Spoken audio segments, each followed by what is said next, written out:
Welcome into this week's Irish NFL show. You can see here we're at the Tottenham Hotspur Stadium ahead of two games in October. The Jaguars, the Falcons, the Jets and the Dolphins all come into London.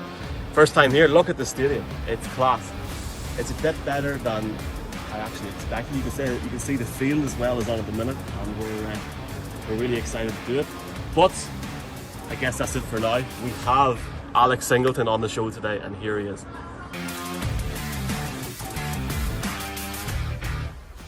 Hi everybody, welcome into the Irish NFL show in partnership with Trust, who provide all our equipment for each show. Hope you're having a great evening wherever you are. Great to have a linebacker from the Eagles, Alex Singleton, join us as our first guest tonight. Alex, it's a pleasure to have you on the show. Welcome. Thank you. Yeah, thanks for having me on. Yes, sir. From the CFL to the NFL, currently based in LA for the summer as well, I think. Have you any Irish heritage yourself, Alex? I'm kind of like a European mutt, I believe. So, I got some red in the beard. So, I've got to have it in me, right? So it's definitely in there somewhere. I think that's enough to claim that you have, and certainly if you make it over, we'll find some people who claim to be your cousins, Alex. But Michael hinted there you had an interesting, I suppose, route to the NFL. Initially, obviously, your time with with Seattle, New England, the Vikings, but then obviously a year later you entered the CFL draft. You go in the first round and you end up having 3 incredibly successful years in Canada, both on a personal level and obviously with the team winning the Grey Cup. Can you talk to us a little bit about your time in the CFL? Yeah, I loved playing in the CFL. I think, the league, especially, pre-COVID, I think, it's a league that, it's kind of a small knit kind of community, I would say, more or less. There's only 9 teams. So, you played everybody 2 or 3 times. So you really got to know everybody. And it was a fun league, a league I really enjoyed, a league that I, learned to become a pro in. So, I give everything, what's going on in my career now, started in the CFL and just kind of being able to carry it over. So yeah, I loved my time in the CFL. I give back as much as I can to Canada as a whole because of it. So, just any chance I get to, give back to not just the CFL community, but Canada in general for the love and support they've always given me, so I definitely have a soft spot for the CFL. Alex, now establishing yourself with the Eagles, can you just, I suppose, explain to us how you made the transition from the CFL into the NFL? Yeah, I would say, the biggest thing I did when I went to the CFL was I kind of tried to keep the same hours. In the CFL, it's considered a part-time job because the American players they bring over and because the visas and how, everything works. So you're only allowed to be at the building for, 4 or 5 hours a day. So, if you wanted to, you could, show up at 8:45 in the morning and you're out of there by 1 o'clock. So if you really wanted to take it as a part-time job and, kind of just really enjoy playing football and, do the extracurriculars outside all the time, you could do that. But, I try to keep that same, 9 to 5 kind of aspect of it of, it's, a full profession. And so, to be in there and, that made the transition, I guess, easier. But, the game, it's a little different. The CFL is an outside game. The NFL is obviously, still a downhill, especially the run game is downhill. And so is the passing game. It's really downhill instead of spread, kind of like the CFL is. And I think the NFL is kind of going that way a little bit. But so I think, maturing in the CFL made the transition a lot easier for me. Yeah, Alex, lots of other differences as well. 3 downs instead of 4, so different for Tom Brady. If he wants to remember how many downs there are, it's more difficult for him in the CFL. And obviously Calgary's a bit more laid back, I imagine, than Philly. So lots of things to adapt to, I'm sure. But we sometimes ask guests on their own, what was their welcome to the NFL moment? What moment did you really feel you made it? But I kind of feel we kind of maybe know your moment a little bit, because last season you weren't a starter and it's a big game, week 4, Sunday Night Football against the 49ers. And you got not only your first interception coming in for filling in an injury, obviously, that you then established as a starter in week 6, but it wasn't just an interception. It was a pick 6, which basically sealed the game against the 49ers. Can you take us through that moment and how you felt all through that season, really? Yeah, it was pretty crazy. Someone, got banged up in the first half, and I got an opportunity to kind of play. And yeah, I think I took, advantage of the opportunity I got. I got to go in and just kind of show, that I could not just do it, in practice or, and show what I knew, that I was preparing like a starter, like everybody says every week, so yeah, that play in particular was pretty crazy. I thought I was like running in quicksand and stuff, and it was a lot of fun. I hadn't scored a touchdown as a pro yet, even in Calgary, kind of doing, what I was doing. It was the one thing, I had one time I scored and there was a penalty. So, it didn't count. So it was really cool to kind of have that happen. And I think, going back and watching that game, just kind of, that wasn't even my best play, in my opinion. The guy kind of just threw me the ball and I ran. So it wasn't like, some, spectacular play that I made. I think I had a lot of good, run fits in that game. That kind of is why I got to continue to, earn more, playing time, as the season went on until, like you said, week 6 when I became the full-time starter. And yeah, I think that's just kind of, how the season went. I'll, carry that ship. I know, where I've been, where I've come from, my journey. So to be able to get the opportunity to go out there and, show everybody every week, that it's not a fluke, to play the way I do and just kind of continue to do it week in and week out. It was something, really fun and really special and, excited to continue to do in my career. And you also sort of made your appearance on, I guess, international television or media here on Jeff Reinbold's Coffee with Coach for the first time in the off season. It wasn't just you, it was your sister Ashley as well. Could you maybe talk to us about your relationship with, with your sister and what you've done during COVID as well with these weekly workouts as well? Yeah.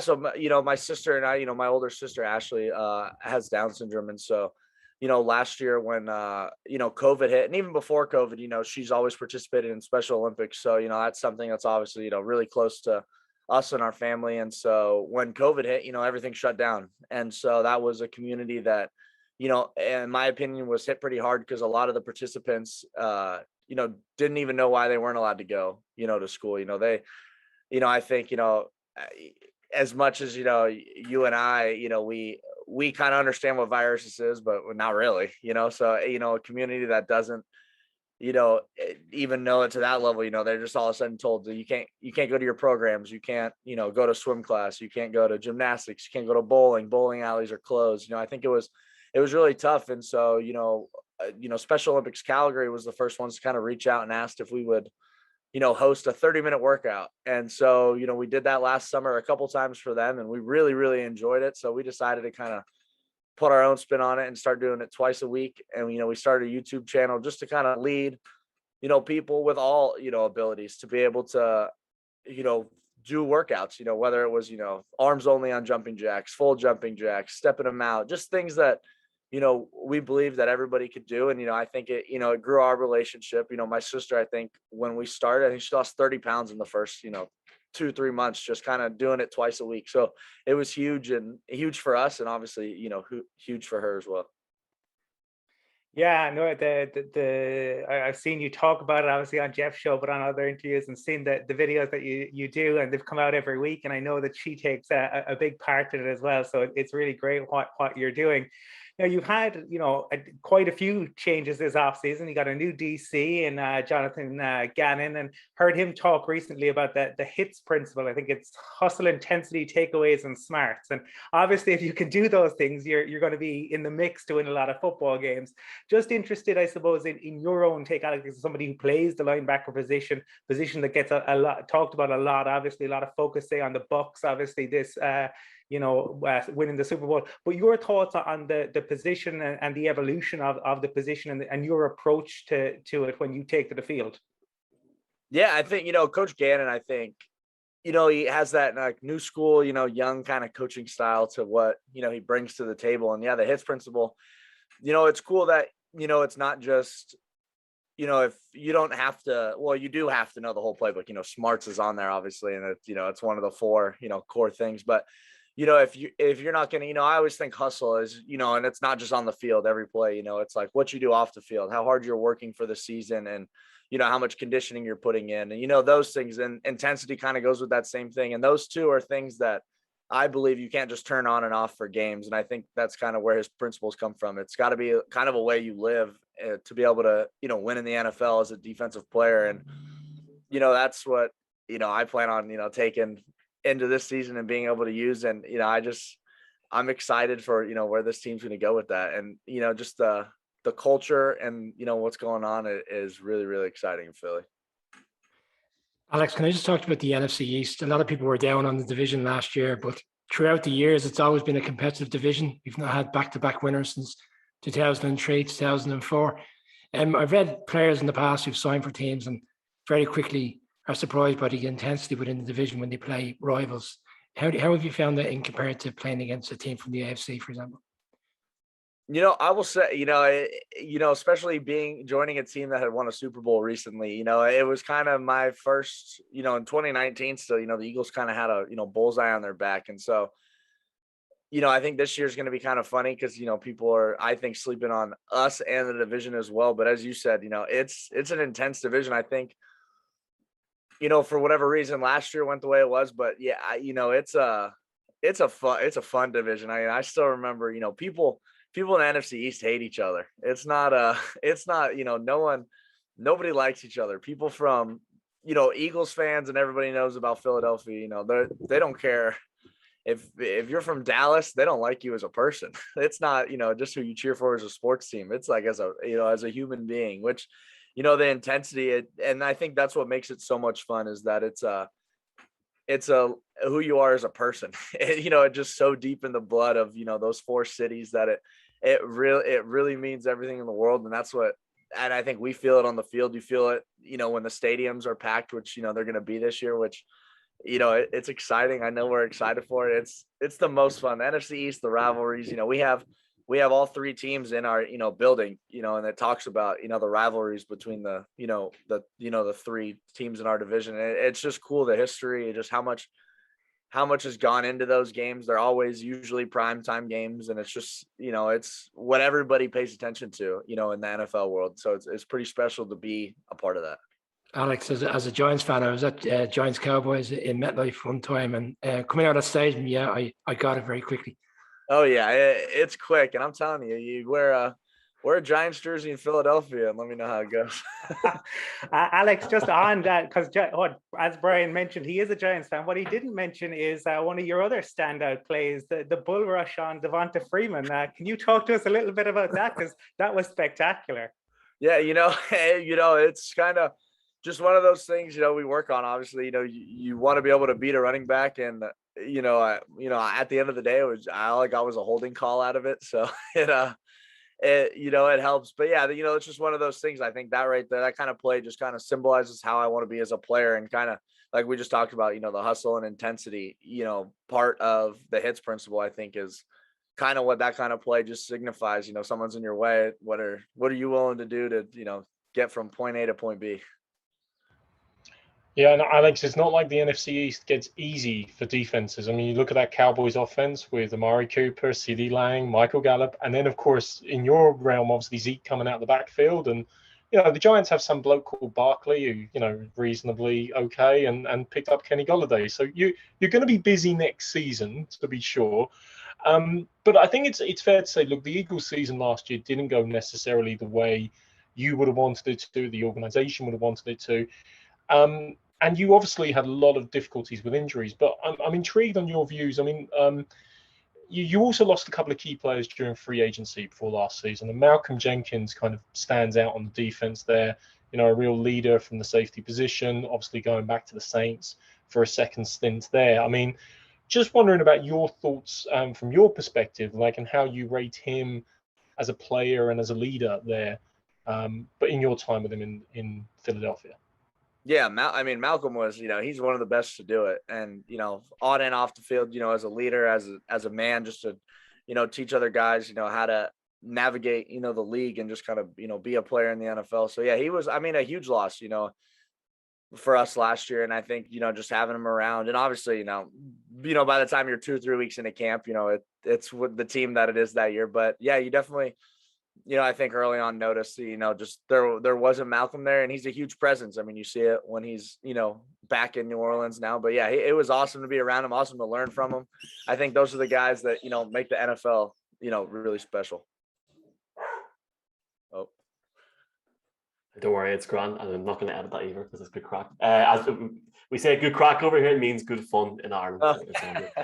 Here, I know it hasn't been I know it's a more it's more of a common off season for you now in comparison to last year for COVID-19. But what's it been like at meetings with your new head coach Nick Sirianni?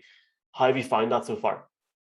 Yeah, our new coaching staff, like I said, about Coach Gannon and Coach Sirianni, I'm excited. They're, like I said, the young, a lot of energy. Not that Doug Peterson was old by any means, but yeah, it's just that that new energy that comes into a building. There's they obviously redo all the pictures on the walls, and just the few weeks we got to spend with everybody, and obviously, like you said, it's kind of back to normal in the building and back to normal as an off season. So I'm excited. I'm excited to get back. I think we start 3 weeks today, or 2 weeks, 3 weeks, whatever. And I'm excited. I can't wait to be there and just be around the guys again and just see. Like I said earlier, I think for a while the Eagles played with a bullseye on their back, but now people are going to be sleeping on us. So it's kind of an exciting new way to go about it, because this team, like you guys have said, with injuries and everything else that happened last year, we got a lot of guys that are going to be back that are 100% healthy, that are scary dudes when they're on the football field, and we're excited to have everybody together and see what we can do. And talking about coaching, you did a spot of coaching this offseason, a defensive coordinator for your high school. Was that all? Can you talk to us a bit about that? Was that Coach Taylor and Friday Night Lights? It's a lot of fun. I get to, and I'm still doing it right now when I'm back at home. Just popping in every once in a while. It was a ton of fun to be able to be home, and the guys, they played in the spring, and one of my good friends is the head coach of the team, and he had just gotten the job, and he kind of asked me to come out and do whatever I can, and by about 3 or 4 weeks in, he's like, I mean, since you are pretty much the D coordinator, you're just gonna kind of take over the job. And so it was a lot of fun to just kind of be able to pass the knowledge I have, of the game down to, kids that I know the exact shoes that they've been in, and, the experiences that they're going to go through, in a game, and kind of, be able to do that. I know it's going to make me a better player, because the amount of frustration I would have when someone made a mistake, I was like, I called the right call if you make the right play. So I'm going to, I've taken my studying and importance of every little detail a little more this off season than I always have, just because now I know what it feels like to be on the other end of it, where you have no control of how guys play. But yeah, I definitely know I have a love for coaching, and it's just a lot of fun to be able to give back, like I said, to the younger guys that are coming up who love the game as well. Alex, a couple of months ago, we were fortunate to interview Effie Abada, who was with the Panthers at the time, and he's now moved on to the Bills. And we asked him which quarterback he went up against that he enjoyed playing against, and who was his favorite sack, and that was Drew Brees. So from your time with the Eagles, who have you enjoyed going up against, and is there any particular quarterback that you felt you got the better of in that game? Oh man, well, I would say Nick Mullins would obviously have to be the quarterback that I think I had the best play on, but he's an Eagle now, so I would, just because I obviously got the pick off him. I think it was cool. I think I was either I believe I was Alex Smith's last sack, which I think is also kind of cool, to kind of be able to say, which is kind of cool. There might have been one more at like the end of the game, but yeah, I think I was up there. But it was cool. I trained with Aaron Rodgers in the off season here in California, so it was really cool to kind of know how good he is and train with him, and hear him talk about football in the off season, then to be able to kind of line up against him, and kind of, if he makes a check, to be able to kind of check on our end and be the one that gets to make those calls and be like, this is pretty sweet to go up against the guy that you look up to, but also train with and has become a friend, and how good he is at this game, and how much it matters to him, and to be able to kind of compete against him. I think we need to call Nick and warn him that play might come up a few times during training camp. Just to say, you might mention it once or twice, I'm sure. But Alex, you're mentioning that Week 17 game where you obviously sacked Alex Smith and also had 14 tackles in that particular game. You ended that year, obviously, or last year, with I think 120 tackles. I think you led the team in overall total tackles between solo and assisted, which amazing given, as we said, like Week 6 before you were confirmed as the starter type of thing. So a fantastic, strong finish to the season for you. But given everything, especially with that game, and obviously some of the consequences and some of the analysis that followed, were you really in a position to kind of enjoy, or do you enjoy the kind of the personal delivery and performance that you had in that moment, or is it kind of swept away by the fact that the season was over and obviously changes were afoot within the organization? Yeah, I think in a season like that, you have to enjoy, your personal victories, or, try to. I think, knowing by that game, we weren't going to the playoffs, it was easier to be able to do that. And you're not really sure what the coaching, change is going to be. And I think at a certain time, when you're not in the playoffs, you hear all these rumors about coaching and all that stuff. I think at the end of the day, you always hear, control what you can control, and just kind of, live by that. And so that was kind of how, obviously the last week was, for everybody, just kind of, do the best you can. Obviously, play within the scheme, do the right things. It was Jim Schwartz. He didn't have COVID, but he had like a false positive. So they wouldn't even let him in the locker room. And, he had told us before that he was going to be leaving no matter what. And so it was a big deal for the defense to be able to go out there and play really well for him. So I think just kind of a lot of things that were going on at the time, it felt good, to have the game I had, and I've never worried about the offense, because I don't care, if our team's up 50 points or we're down 50 points. I want to play the same way, if it's Wednesday at practice or Sunday during a game. So, I don't always, focus on that. But yeah, at the end of the day, I think, obviously when the game's over at first, the team lost, which, you never, losing sucks. So, you don't want to do that. You put in a whole week of preparation, whether you have a good game or not. If the team loses, that sucks. It stings, because, obviously not everybody's happy. Everybody's happy after a win, whether or not you played good or bad. It's Monday or Tuesday that you might feel a little crappy. But so it was nice to be able to have that game, and build my off season kind of with that, to kind of take those thoughts of, okay, this is all right. That's the last time you're on the field. That's the last film you put out. Now you got to do more. You got to be better than that. And so it's kind of nice to have that springboard, instead of, have had, let's say a bad game, and just kind of had to dwell on that now for the past 7 months. Finally, Alex, look, the kid from California, Thousands Oaks High School, same colors as the Eagles as well. This has all fallen into place for a little appearance at SoFi Stadium in a little over, 9 months' time. Who knows what's going to happen? But I mean, first off, you must be, obviously you're going to be motivated for any game in any season. But the opportunity to play in your home state must be incredible this year, and who knows what could happen in that division as well. But firstly, how are you feeling ahead of that? And secondly, we're all going to LA, so hopefully we can all maybe crash at yours the night before the Super Bowl. Yeah, regardless if you're playing or not, let's see what happens. Yeah, you don't think about it too much, just because it's such a, I think this time right now, focus so much on training and just kind of getting your body right for the season's long. And so, yeah, it's exciting that it's going to be in LA. So, no matter what, I'm going to be here, but hopefully it's working. I hope, I hope we're in that game. It would be special. It'd be really cool. Taxes are more. So, it would be okay if we didn't play in California. It'd be cool if they just kept the Super Bowl in Florida every year, because, the state tax isn't as bad. But, no, I'm excited. You guys are going to love LA. The house is always open. We're a little further, and with traffic, it's a terrible drive, but it's worth it. But no, it's exciting. I'm excited for, just, having a season with fans again, and just kind of being back to the way, especially Philadelphia, it would be, the coolest thing to end the season here. But, to be able to, I guess we're not at home till week 2, but to, have fans back in Philadelphia is going to be awesome. It's going to be special, because they're one of a kind. I'll be able to say, no matter where I play after this, or if I ever do it, there isn't a better fan base than the Philadelphia Eagles, because it is through and through with some of those. It's deep, and you got to love playing somewhere like that.